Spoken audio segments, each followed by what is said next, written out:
Realtree's Midwest Whitetail is brought to you by Cabela's, Easton Arrows, Frigid Forage, Fuse, Grizzly Coolers, Hoyt, Hoyman Tree Saws, Muddy Outdoors, Nikon, Ozonics, Redneck Blinds, Rocket Broadheads, RTP Outdoors, Trophy Rock, Spot Hog Releases, Wilderness Athlete, Viking Solutions, and Realtree.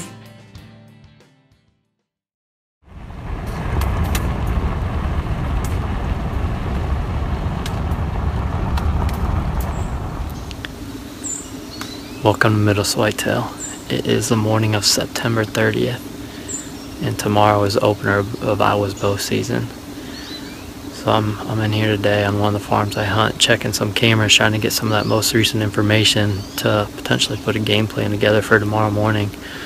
Just kind of gonna wait and see what's on camera, but one deer in particular I'm checking on right now. I have a camera a few hundred yards up this creek, so I'm just trying to sneak in on the backside and check it. One deer in particular is a buck that I've been calling Cali, and I actually think I'm gonna officially change his name to Brahma. You know, half the guys I hunt with call him Cali, half the guys I hunt with call him Brahma. And now this year that he has two droopy ears, he really does look like a Brahma bull. So it's official. His new name is Brahma, but he's a 6.5-year-old deer. And I've been amazed so far these last few weeks how daylight active he is. And I've kind of seen a shift. He's a deer that my first memorable encounter with them anyways was back in 2014, the late season of 2014. He had come out and he had shed one side in the field, and so that was my first memorable encounter with them. And I wasn't even sure which deer he was the next year when he showed up, but I had a big 8 that showed up in the summer and throughout the season, and I finally put 2 and 2 together that it's the same buck. And once again, late season, had a few good encounters with him, and I wasn't sure if he was 4 or 5 at that point, and I almost shot him, but I finally decided he looked more like a 4-year-old. Ended up passing him. So last year, the 2016 season, was his 5.5-year-old year, and he had definitely become even more daylight active at that point. At least from the encounters I had one really good encounter just up the hill from where I'm at right now in late October, and the encounters continued throughout the season. And this year, as a 6.5-year-old, he's even more daylight active, even more killable, and he's potentially a deer I could get on early. So my goal today is to pull some of these cards around his core area and just see kind of what he's doing. A couple weeks ago, I had snuck in and put a camera almost exactly where I thought he was bedding and confirmed that that's the spot. So I know basically the ridge that he spends most of his time bedding on, and I think he's absolutely the most killable buck on this farm right now. So we'll just kind of see what the cards show today. I'm going to try to sneak up here and pull this one. I got the laptop with me. Just look at the pictures right away, and we'll see if he's on it. If actually kind of hoping that he's not on it, because it makes it easier to hunt him going out that way as long as he's not coming back. So this camera would be the north edge of his core area, and as long as he continues to go south where my other cameras are, it's actually easier to hunt that way. So we'll see if he's on this one. We'll sneak up here and try to look at it.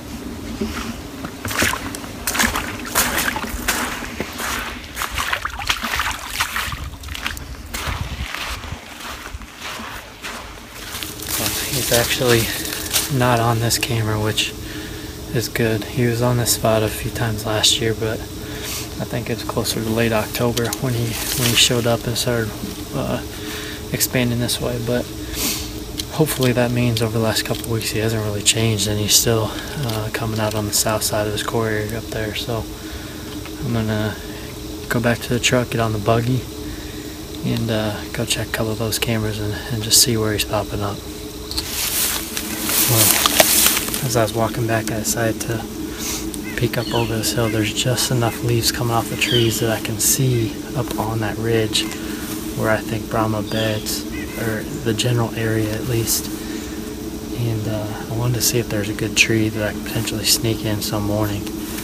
And there is. It looks to be a good tree that I remember from shed season. And I actually could see a couple deer, couldn't tell what they were, feeding on probably acorns or something, just kind of browsing their way through the timber up on that ridge. So, but it's good to know that there's a good spot up there, or looks to be a good spot from here to do a hanging hunt. Obviously it's not a spot I'm going to go hang and stand now unless I'm actually going to hunt it.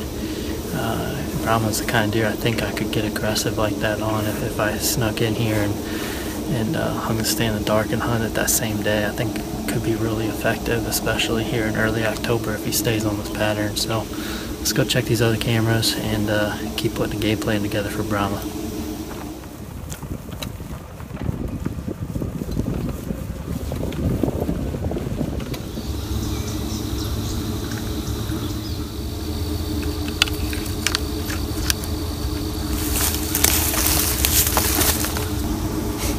Well, I just got done checking 3 of the cameras on the south end of Brahma's core area, and the one that he is most frequently on, he's actually on at 7:09 this morning, and it's 8:05 right now, so less than an hour ago he was on that scrape. He was actually coming out away from the timber, which is what I wouldn't expect, but you know, these cooler temps might have him on his feet a little bit longer this morning. Which is crazy. That's what I'm talking about. He's so daylight active right now, and I think very, very killable.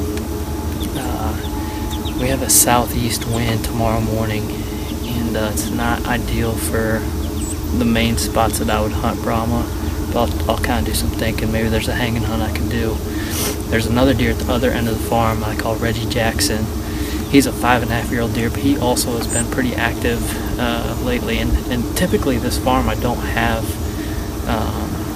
too many deer until at least late October that I can actually go after. But these 2 bucks, for some reason, these past couple weeks have been pretty daylight active, and you know, they're the only 2 deer on this farm that I would kill. There's a lot of good 3-year-olds, a couple 4-year-olds, but as far as the only 2 mature deer that I would kill are these 2, and they happen to both be pretty daylight active right now. So I want to go find out if Reggie Jackson is kind of continuing that pattern. There's a good clover plot back there, which would be great for a southeast wind.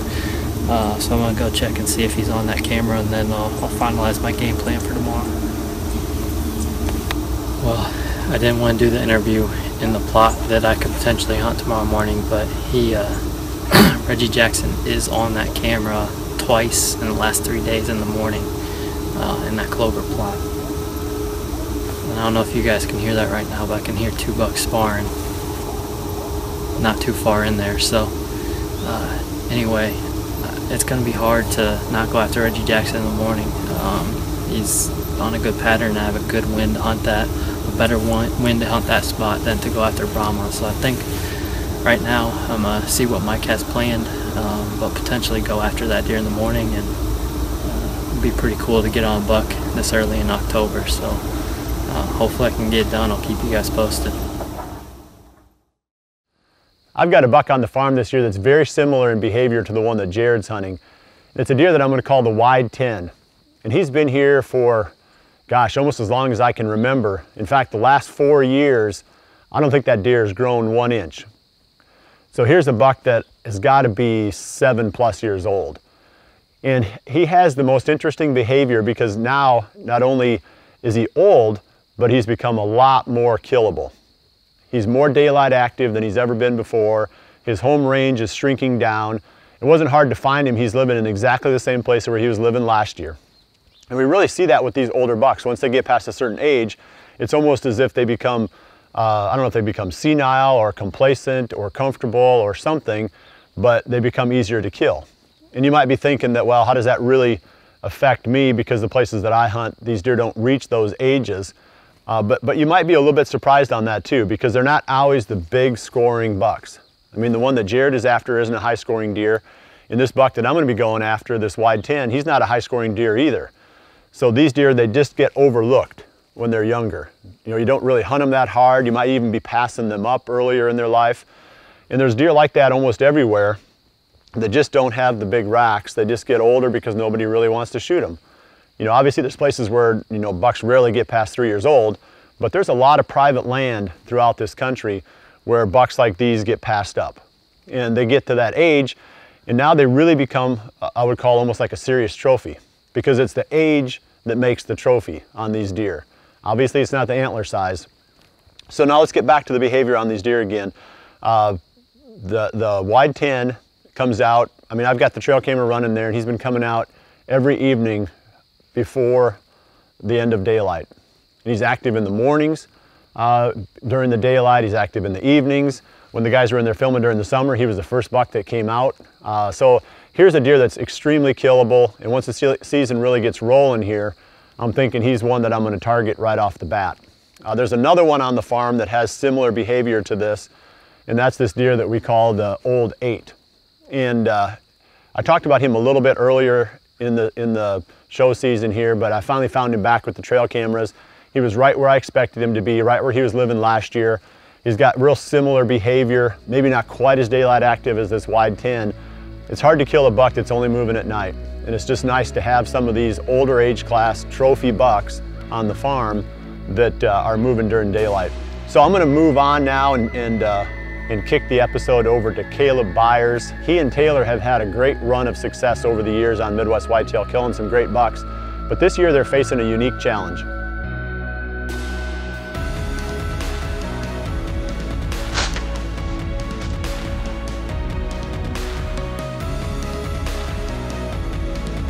Hey guys, we just wanted to go over some of the things that are going to be different for us this season, and go over some of the bucks we'll be hunting this year. So one of the biggest things for us is we lost our best farm this year, and that's the farm that I harvested lockdown on last year and Taylor ended up killing her bow buck on. So it was one of those deals where we didn't do anything wrong. It was just the guy's getting ready to retire, and for liability reasons, he just doesn't want to take a chance with anybody hunting his land anymore. So you can definitely relate to that. You know, you want to risk your life savings on a crazy accident. So moving forward on these new properties, there's, you know, a couple of deer that's really caught our eye. One of them being a buck we called Klondike, and he's definitely going to be our #1 hit list buck going into the season.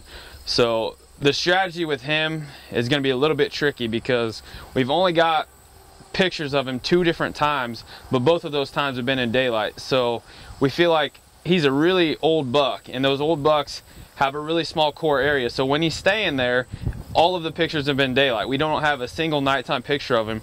So if he moves into the area where we can hunt him come season, I mean, I feel like we have a great opportunity at harvesting this buck.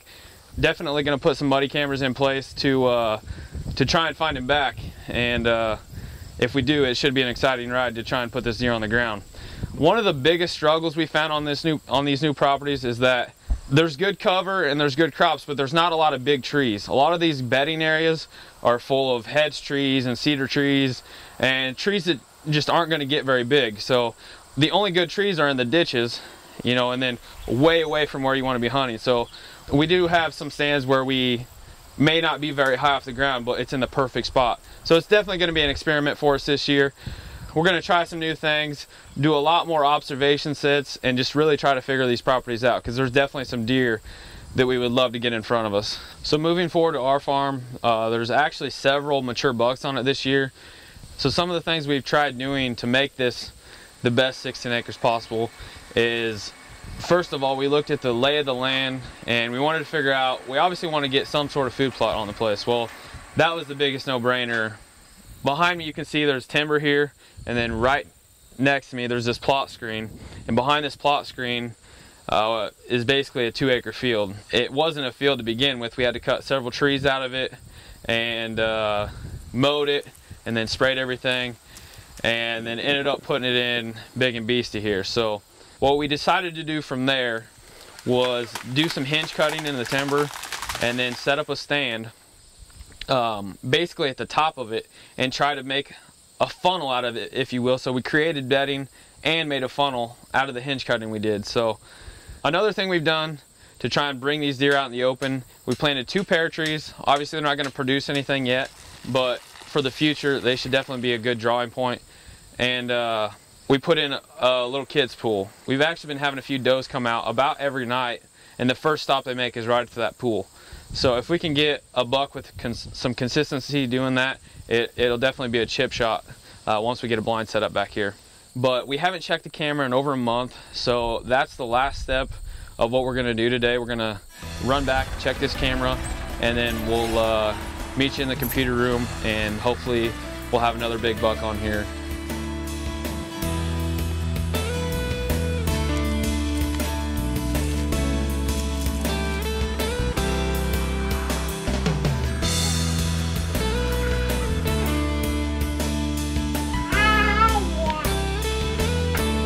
Well, we just got done checking the card here, and we found exactly what we thought we would. A ton of does and that one mature buck that I was talking about. So we'll definitely hunt him a few times. We know with the amount of does we have, we haven't seen all the bucks we will see once the rut gets here, so we should have a ton of bucks move in. But we definitely know that this is going to be one of the most challenging seasons we've ever had, with basically starting from scratch. So we're looking forward to the challenges that lie ahead, and we just can't wait for season to get here. So good luck to everyone out there, and make sure you're hunting safe, wear your safety harnesses, and make sure that you're coming home to your family every day. So good luck, and we'll see you soon. Be back. Be back. I'm really looking forward to seeing how the season goes for Caleb and Taylor. These storylines that we produce here at Midwest Whitetail, they aren't always about killing a specific buck. Although they've got some great deer to hunt, sometimes it's overcoming other types of challenges. So it'll be fun to see how their season plays out. Next, I want to go to Drew McClain over in Ohio. And Drew's going to talk about the effectiveness that they've had with dropping off hunters using ATVs, and how they've conditioned the deer to accept this without seeing that as an unnatural human intrusion. Hey guys, today is September the 9th, and we're officially 3 weeks away from opening day here in Ohio archery season. Wanted to take you on a little journey on how we check our trail cameras, and the philosophy behind how we check them is kind of consistency. Most of the deer are back to their beds. We're not going in their first light, or we're not going their last light checking cameras. Just wouldn't make sense to bumping deer. But I also mentioned consistency. So basically we check every week, once a week, and Saturday late morning to early afternoon. And not only do we check trail cameras with our ATVs, but we drop each other off and pick each other up when we hunt during the season, and the deer just get used to them. You know, we can drive right by deer. They'll take a couple hops out of the field, a couple leaps out of the field into the side of the tree line, and they'll sit there and look at you, and you drive right on by, and I can almost guarantee they come right back out, start feeding again. Not the case if you're to go walking in there. I mean, those deer would be out of there in a hurry. So we check our trail cameras with these, leave the engine running. Same thing when we drop each other off in the hunting season. You know, people say you always practice like you play, and that's what we do. So we check trail cameras, we go in there, we leave the Kubota running, and pull the camera card real quick, put the fresh one in, and get out. As long as you keep it consistent, I think interference or any kind of intrusion, as long as it's in their perimeter of their bedding area, not in the heart of their bedding area, the deer just get accustomed to it. And that's been one of our strengths and secret weapons on hunting our farm, is just the consistency of these ATVs. Well, that's it for this week's episode. I'm excited about the fact that most of the bow seasons are open throughout the country now. And if that wide 10 stays on these daylight movement patterns, I'm going to be getting after that deer during this coming week. So come back again next week and see how it turns out. I appreciate you joining me. We'll see you right back here again next Monday for the next episode of Midwest Whitetail. And remember to always dream big.